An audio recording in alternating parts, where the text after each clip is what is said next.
I've learned, in my time watching the world, that the deepest sorrows are often the quietest. They don't announce themselves with storms of weeping, but settle into a person's bones, shaping the way they hold a cup or stare out a window at dusk. Grief is a landscape, you see. For some, it is a sharp and sudden canyon, but for others, it is a long, flat plain you must cross on foot, with no end in sight. And the courage it takes to walk that plain, to pack what little you have left of a life into a single valise and travel toward a stranger's promise, is a heroism the world rarely bothers to name. We speak of pioneers and settlers, of men who tamed the wilderness, but we forget the women who arrived with nothing but a hope so fragile it could be shattered by a single unkind word on a dusty train platform. They were pioneers of the heart, mapping out new territories of resilience, learning to build a home not with timber and nail, but with the slow accumulation of quiet, decent moments. They knew that sometimes the greatest act of faith isn't believing in a God in the heavens, but in the goodness of a stranger offering a cup of water. This is a story for those who have carried their ghosts across the country, packed neatly beside their only good dress. This is a story about a woman who believed she had nothing left to offer, and the quiet man who knew enough of ghosts to ask for their names. The train groaned into Redemption, Wyoming, with a sigh of steam and a shriek of metal, leaving a plume of gray smoke to stain the vast, indifferent blue of the sky. Eleanor Vance stood on the platform, her hand gripping the handle of her worn leather valise. It held everything she owned: 2 simple dresses, a change of linen, her mother's mending kit, and a small, leather-bound book of poetry that had belonged to her father. The wind, sharp and unrelenting, tugged at the hem of her dark wool skirt and whipped stray strands of brown hair across her face. It smelled of dust, coal, and something wild and clean that she couldn't name. Back in Philadelphia, the air had been thick with the scent of humanity and industry, a closeness that was both suffocating and, in its own way, a comfort. Here, the silence was so immense, it felt like a presence, pressing in on her from all sides. The town of Redemption was a collection of raw timber buildings huddled together against the vastness, a fragile outpost in an endless sea of sagebrush and distant tooth-like mountains. Eleanor drew her thin shawl tighter, her gaze sweeping the platform for the man she'd come to marry, a Mr. Alistair Abernathy. His letters had been brief, businesslike, speaking of his successful mercantile and the need for a wife to manage his home. They had not spoken of affection, but of practicality, and for Eleanor, practicality was all she had left to bargain with. A man in a station master's cap approached, his boots scuffing on the wooden planks. He was of middling years, with a kind but weary face. "You'll be Miss Vance?" he asked, his voice a low rumble. "I am," she confirmed, her own voice sounding small in the open air. He avoided her eyes, his gaze fixed on a loose nail in the platform floor. "I'm Jeb, station master." He took a deep breath, the kind a man takes before delivering bad news. There's been a change of plan, ma'am. Mr. Abernathy, he ain't comin'." He held out a thin, folded piece of paper. "He sent this with a boy." Eleanor took the note. Her fingers felt numb, clumsy. The paper was cheap, the handwriting a hasty scrawl. "Miss Vance," it read. "My circumstances have altered unexpectedly. I find I am no longer in a position to honor our arrangement. Enclosed are $5 for your return passage. A. Abernathy." The coins were wrapped inside the note, their weight a small, cold insult in her palm. She looked up from the paper, past the station master, to the mercantile across the dusty street. The sign read, "Abernathy's Goods and Supplies." Through the window, she could see the silhouette of a man, stout and balding, watching her from the shadows before turning away. He had seen her. He had seen her plain face, her worn traveling suit, the exhaustion that clung to her like dust, and he had found her wanting. The train that had brought her was already a distant smudge of smoke on the horizon. There would not be another heading east for 3 days. Jeb shifted his weight, his discomfort a palpable thing. "I'm sorry, ma'am, truly. Abernathy, he's a man of particular tastes, and little courage." Eleanor folded the note with precise, deliberate movements, tucking it and the coins into her reticule. She would not cry.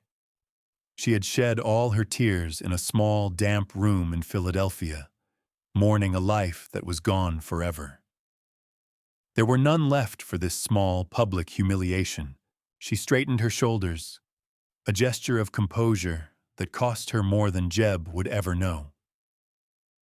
"Thank you for informing me, Mr. Jeb," she said, her voice perfectly even. "Is there a boarding house in town? A respectable one?" Before the station master could answer, another voice, low and steady, spoke from behind her. "There is, but I have a different offer, if you'd be willing to hear it." Eleanor turned. The man was tall and lean, dressed in worn denim and a dusty hat that he now held in his hands. His face was weathered by sun and wind, etched with lines that spoke of hard work and little laughter. His eyes, a startlingly clear gray, were fixed on her, not with pity, but with a kind of quiet assessment. He had been standing by a wagon loaded with crates, and she knew, with a sinking certainty, that he had witnessed the entire exchange. "Mr. Abernathy is a fool," the man said, the words stated as simple fact. "He wouldn't know good stock if it was branded on his own hide." He gestured vaguely toward his wagon. "My name is Silas Blackwood. I have a ranch a few miles from here. It's quiet, and I find myself in need of a housekeeper." Eleanor stared at him. The offer hung in the air between them, a fragile plank thrown across a chasm.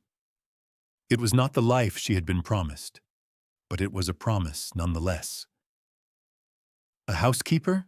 she repeated, the words feeling foreign on her tongue. "The work is hard," he said, his gaze unwavering. "The house is small, but the roof is sound and the well water's sweet. I can offer room, board, and a fair wage. It's not what you came for, ma'am. But redemption is a hard place to be alone with no prospects." He wasn't trying to charm her or coerce her. He was laying out facts, as plain and unvarnished as the planks of the platform beneath her feet. He was offering her a chance to stand when the world had just tried to knock her to her knees. She looked from his steady gray eyes to the dusty street where her future had evaporated, and then back again. In his quiet, unadorned offer, she heard something far more valuable than Mr. Abernathy's mercantile promises. She heard respect. The silence stretched, filled only by the whisper of the wind. Eleanor considered her options, which were as stark and empty as the landscape around her. She had $5, a valise full of memories, and a pride that was still stinging from the casual cruelty of a man she'd never met.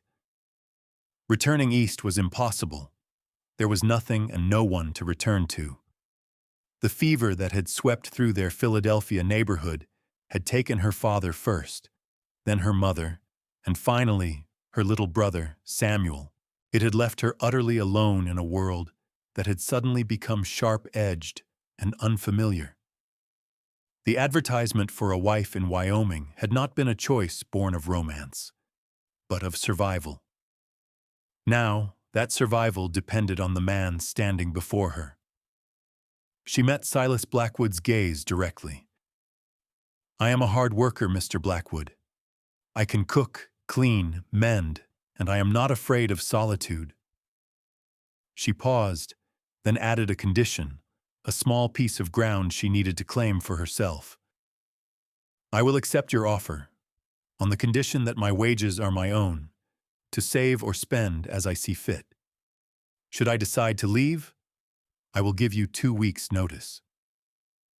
A flicker of something, surprise perhaps, or respect, passed through his eyes. He nodded once. "That's fair." He put his hat back on his head. "The wagon's here. We can leave whenever you're ready." And so, the arrangement was made, not with flowery words or hopeful promises, but with the stark clarity of a business transaction between two people who understood the value of a solid roof and a day's work. She allowed him to take her valise, his calloused hand brushing hers for a brief moment as he lifted it into the back of the wagon. The touch was impersonal, practical, yet it was the first human contact she'd had in days that wasn't the jostling of a stranger on the train. He helped her up onto the wagon seat, his hand firm on her elbow, and then walked around to take the reins. The journey to his ranch was conducted in a near-complete silence that felt different from the oppressive quiet of the train platform. This was a silence of substance, born of the vast land they moved through. The wagon wheels crunched over the dry earth, and the horses breathed in a steady rhythm. Silas did not press her with questions about her past or her journey. He simply drove, his attention on the horses and the track ahead, granting her the space to gather the fractured pieces of herself. Eleanor watched the landscape unfold, a panorama of rolling hills covered in sage and grass that glowed gold in the late afternoon sun. It was achingly beautiful and terrifyingly empty. She felt like a ship that had been cut from its moorings, adrift on an endless, silent sea.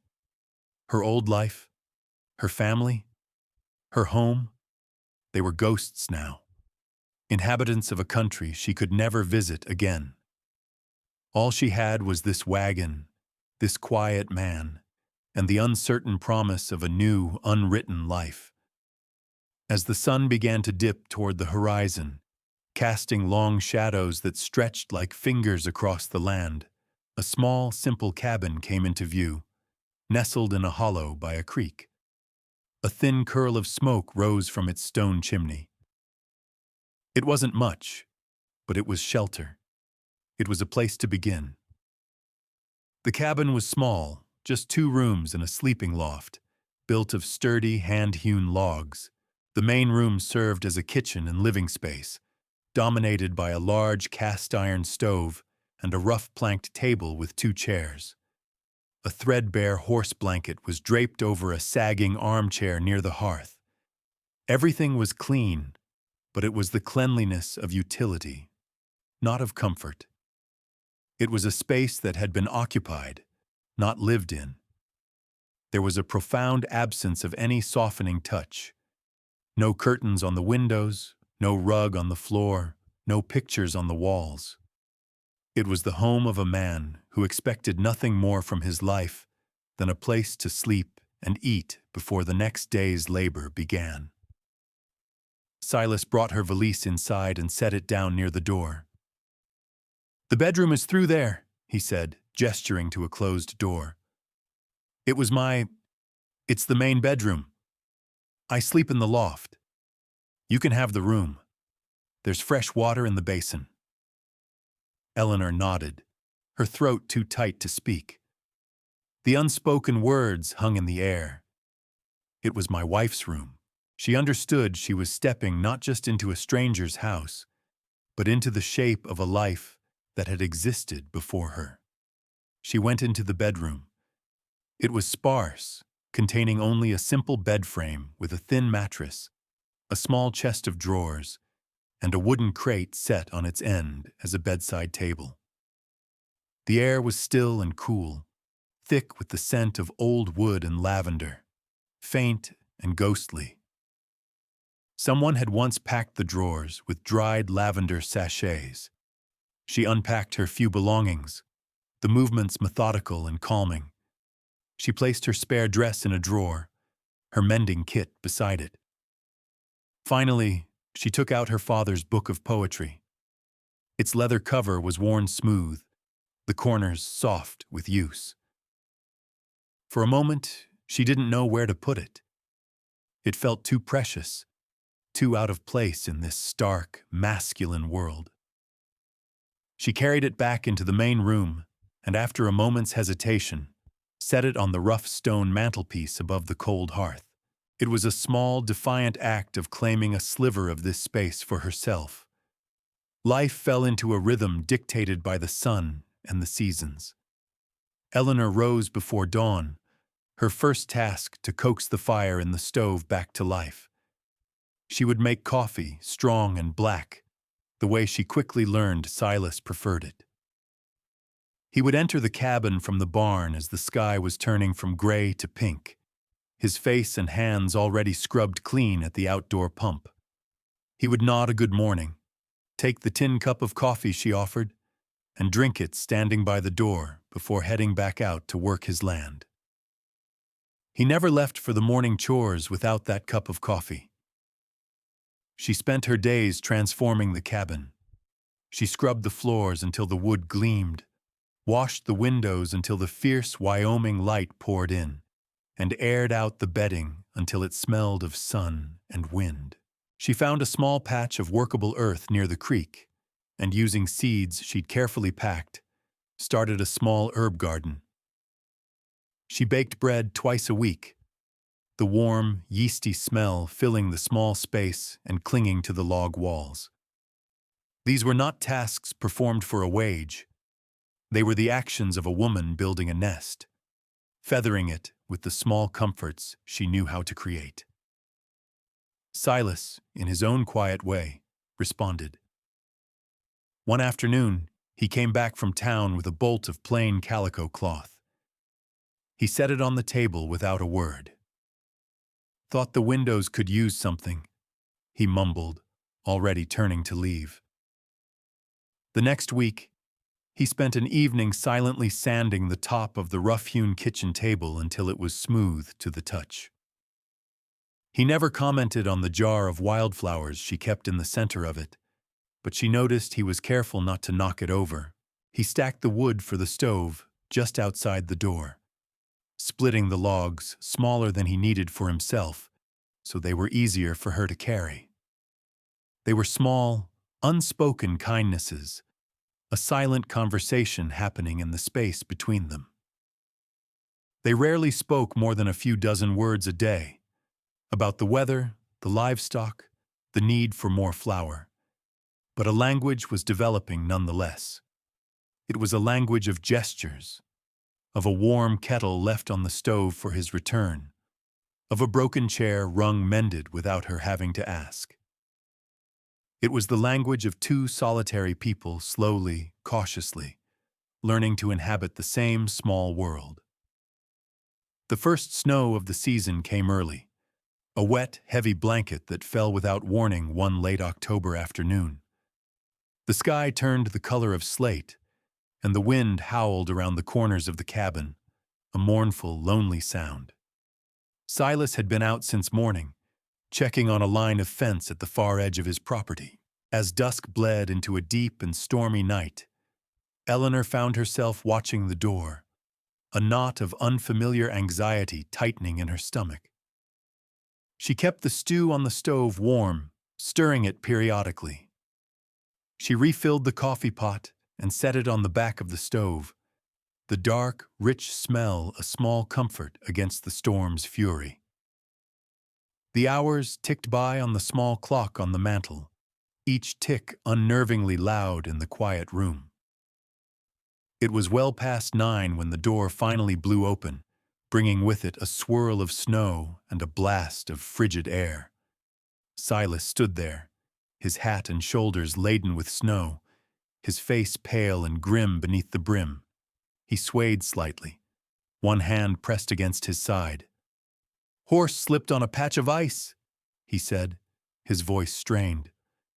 "Threw me against the rocks." He shrugged out of his coat. and she saw the dark stains spreading across his left sleeve and down his side. His arm was bleeding badly. Without a word, Eleanor was in motion. She guided him to the chair by the fire, her touch firm and steady. "Let me see," she said, her voice calm despite the frantic beating of her own heart. She fetched the basin of warm water she'd kept on the stove and her mending kit, which held needles and clean thread and small linen bandages. With a pair of scissors, she carefully cut away the sleeve of his shirt. The gash was deep, running from his elbow nearly to his wrist, a raw, ugly wound oozing blood. He had tied his neckerchief around it as a makeshift tourniquet, but it was soaked through. She worked with a practiced efficiency she hadn't known she possessed, a legacy from helping her mother tend to the neighborhood's various injuries. She cleaned the wound, her touch gentle but sure. Silas sat perfectly still, his jaw tight, his eyes watching her face in the flickering firelight. He didn't flinch as she stitched the skin together with neat, even sutures, her fingers moving with the same precision she used to mend a torn seam. When she was done, she wrapped his arm tightly with clean strips of linen. "It will need to be kept clean," she said, her voice still steady. "You'll have a fever by morning, I expect." She ladled a bowl of the hot stew and placed it on the small table beside his chair, along with a fresh cup of coffee. He hadn't eaten since dawn. He looked from his bandaged arm to her face. His own was etched with pain and exhaustion, but his gray eyes were clear and direct. "Thank you, Eleanor," he said. It wasn't the first time he'd used her name, but tonight it sounded different. It held a weight, a warmth that hadn't been there before. He picked up the coffee cup, his good hand wrapping around its warmth. "You kept the coffee hot." It wasn't a question. It was a statement of fact, of wonder. "I did," she said simply. She sat in the other chair, her own exhaustion settling over her now that the crisis was past. The storm raged outside, but inside the small cabin, a profound stillness had fallen. In that stillness, something had irrevocably shifted between them. They were no longer just a man and his housekeeper, bound by a practical arrangement. They were two people who had weathered a storm together, one outside and one within. As he looked over at the mantel, his gaze fell on her father's book of poetry. A shadow of some old pain flickered in his eyes, a familiar ghost she was only just beginning to recognize. He looked away quickly, but not before she saw it. He had his own sorrows, as quiet and as deep as her own. The weeks that followed the storm were quiet, the land wrapped in a deep blanket of snow. The shared crisis had breached a wall between them, and though their daily routines remained the same, the quality of the silence had changed. It was easier now, more comfortable, laced with an unspoken understanding. Silas's arm healed cleanly, a testament to her care. He never complained, but she saw the way he favored it, the lines of pain that would sometimes tighten around his mouth. She would often find he had completed her heavier chores before she woke. The water buckets filled, the wood box overflowing, his way of acknowledging a debt. One evening, they sat by the fire, the only light in the room coming from the dancing flames. The wind soughed around the eaves, a low, lonely song. For a long time, neither of them spoke. Then Silas cleared his throat, the sound loud in the stillness. "Eleanor," he began, his gaze fixed on the fire. "This arrangement, it's been a good one." She waited, her hands still in her lap. "This is a hard land for a woman alone," he continued, speaking slowly, as if weighing each word. "And it's not right for a man and a woman to live this way, unmarried. It ain't proper. People in town will talk when the preacher comes through. He finally turned to look at her, his expression serious. I think we should be married. It would be a practical matter. It would give you a claim to this place. Security. Nothing would have to change between us. Not if you didn't want it to. It was the least romantic proposal a woman had ever received, yet Eleanor felt a strange warmth spread through her chest. He was not offering her passion or poetry. He was offering her a home. He was offering her permanence. He was offering her his name and the protection that came with it. She looked at his weathered face, his steady eyes, and the quiet decency she had come to know. She thought of her future, a blank, terrifying page. With this man, it might be a simple story, a quiet one, but it would be a story. Yes, Mr. Blackwood, she said, her voice soft but clear. I believe that would be a sensible arrangement. A traveling minister passed through Redemption a month later, and they were married in the small, plank-board church. The station master, Jeb, and his wife stood as their witnesses. Eleanor wore her best dress, the dark blue serge, and Silas wore a clean shirt. They spoke the vows in low, solemn tones, the words feeling both monumental and strangely mundane. Afterward, they drove back to the ranch in the wagon, the silence between them heavier than ever before. For their wedding supper, Eleanor had roasted a chicken and made a small dish of baked apples. She'd spread a clean cloth on the table, and the cabin felt warmer, brighter. They ate without speaking, the clink of their forks against the plates the only sound. And then it happened. A wave of grief, immense and overwhelming, washed over Eleanor. She thought of her own wedding day, the one she had sometimes dreamed of as a girl in Philadelphia. Her father would have been there, beaming, her mother fussing over her dress. Samuel would have made a joke to make her laugh. The absence of their faces, their voices, their love, was a physical ache in her chest. A single tear escaped and slid down her cheek, then another. She tried to stop them, mortified to be weeping in front of this quiet, stoic man on their wedding night. But the sorrow was a floodgate that had burst. She bowed her head, her tears falling silently onto her plate. Silas stopped eating. She expected him to get up, to leave her to her grief, to retreat into the shell of his own solitude. Instead, he just sat there, waiting. The fire crackled in the hearth. After a long moment, he spoke, his voice low and gentle, entirely devoid of judgment.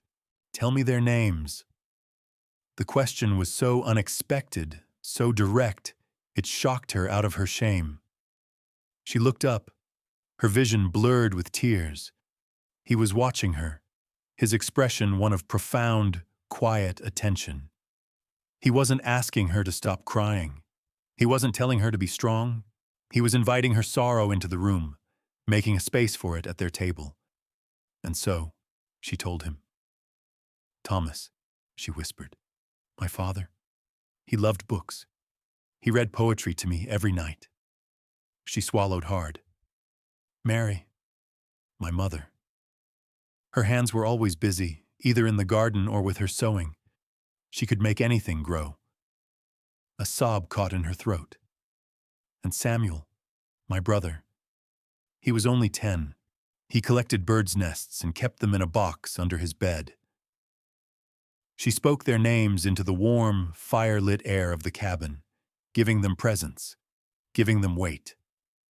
She told him how they had died, one after the other, how the world had shrunk to the size of a sick room.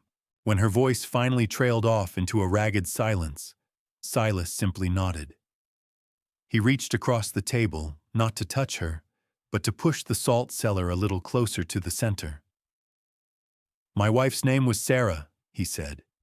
his own voice thick with an old, settled grief. She died in childbirth 5 years ago. The baby, a girl, died with her. He looked at the fire. She loved the wildflowers that grow by the creek in the spring. She used to say they were stubborn, just like her. In that moment, a bond was forged between them that was stronger than any vow spoken before a preacher. They were no longer just two lonely people bound by necessity. They were two souls who had entrusted each other with the names of their dead. It was not the wedding night she had ever imagined, but it was, in its own way, a truer and more sacred union. After that night, the very air in the cabin seemed to have settled. The ghosts had been named, and in being named, they were no longer specters that haunted the spaces between them, but shared memories that gave depth and texture to their quiet life. The arrangement had become a marriage. The house had begun to feel like a home. The small acts of care they had always performed for each other now carried a new weight, an intimacy that had been absent before. When he stacked her firewood, she knew he was thinking of her comfort. When she kept his coffee warm, he knew she was waiting for his safe return. Spring arrived slowly, then all at once. The snow receded, revealing the damp, dark earth, and a faint green blush appeared on the hills. True to Sarah's word, the banks of the creek exploded with wildflowers. Bluebells, Indian paintbrush, and a dozen other varieties Eleanor didn't know the names of. She took to gathering small bouquets, placing them in a tin can on the windowsill above the sink. Silas never commented on them, but she would sometimes see him pause and look at them when he came in to wash his hands before supper. One morning, she woke to find him already gone from the cabin. This was unusual. He always waited for his coffee. A prickle of unease went through her. She went to the door and looked out. He was standing by the creek, near the thickest patch of wildflowers, his back to her. He was just standing there, perfectly still, his hat in his hands. She watched him for a long time, granting him his privacy. When he finally came back to the cabin, his eyes were shadowed, but he gave her a small, almost imperceptible nod as he took the coffee she held out to him. He was grieving, and he was letting her see it. The choosing, when it came, was as quiet and unadorned as everything else about their life together. It happened on an ordinary Tuesday morning in early summer. The sun was streaming through the clean windows, illuminating the dust motes dancing in the air. Eleanor was at the stove, turning bacon in a cast-iron skillet. Silas was getting ready to leave for the day, pulling on his boots by the door. He usually took a tin of coffee and a piece of bread with him, not returning until dusk. He stood up, picked up his hat from its peg, and paused. He stood with his hand on the door latch for a long moment, his back to her. Then he turned around. He walked back to the peg and hung his hat up again. He came to the table and sat down in his usual chair. "I'll wait for the coffee before I go out," he said. Eleanor's hand stilled over the skillet. Her heart gave a single, hard thump against her ribs. It was such a small thing, a handful of minutes stolen from a long day's work. But it was everything. It was a choice. He was choosing to stay. He was choosing to begin his day not with the solitude of his labor, but here, with her, in the warmth of the kitchen. She turned from the stove, her face composed, but her hands were trembling slightly. She poured him a cup of coffee from the pot and carried it to the table. As she set it down, their fingers brushed. It was a fleeting touch, but it sent a jolt of warmth through her. He looked up at her, his gray eyes holding hers. The grief that had lived in their depths for so long seemed to have receded, replaced by something clear and calm and steady. "I'm glad you're here, Eleanor," he said. his voice low and certain. He reached out and took her hand, the one that wasn't holding the pot. His palm was rough and calloused, but his grip was gentle. "This is your home now, if you'll have it." She couldn't speak. A lifetime of being unwanted, of being a temporary solution, of being an arrangement, fell away. She was not a housekeeper. She was not a mail-order bride rejected on a platform. She was a woman in her own home, with a man who had waited for coffee, a man who had asked for the names of her ghosts, a man who was now, in his own quiet way, asking her to stay forever. She tightened her grip on his hand and gave a single, decisive nod. And in the sun-drenched quiet of the small cabin, Eleanor Blackwood finally, truly, began her life. Some loves don't begin with a spark, you know. They don't arrive like a flash of lightning on a summer night. Some loves begin with an offer of shelter from a storm. They are built slowly, board by board, gesture by gesture, like a sturdy cabin meant to withstand the hardest winters. They are discovered in the quiet moments, in a cup of coffee kept warm on the stove, in a row of newly planted herbs, in the shared, unspoken acknowledgement of the ghosts that walk beside us. A home, I've come to believe, is not made of four walls and a roof. It is made of the quiet, steady presence of a person who waits. A person who isn't afraid of your silence, because they understand the language of their own. Silas and Eleanor built a life on that ranch. It was not a life of grand passions or loud declarations, but one of deep, abiding companionship. He built her a small bookshelf for her father's poetry book, and over the years, it was joined by others, sent by mail from a catalog. She planted a sprawling garden, and her herbs and flowers tamed the wildness around the cabin, creating a small pocket of gentle order in the vast Wyoming landscape. Their love was like that land, quiet, immense, and built to endure. They never replaced the people they had lost. They simply made more room in their hearts, understanding that love doesn't fill a space, it expands it. They learned that the truest kind of intimacy is not about forgetting the past, but about creating a future where all the sorrows you carry have a safe place to rest. It's a comfort, isn't it, to think of them there? To imagine the light in their window on a dark night, a small, steady beacon in the wilderness. If this story found a quiet place in your heart today, I would be honored if you'd subscribe to join me for more tales like this one. And if you feel so moved, please leave a comment telling me where in the world you are listening from.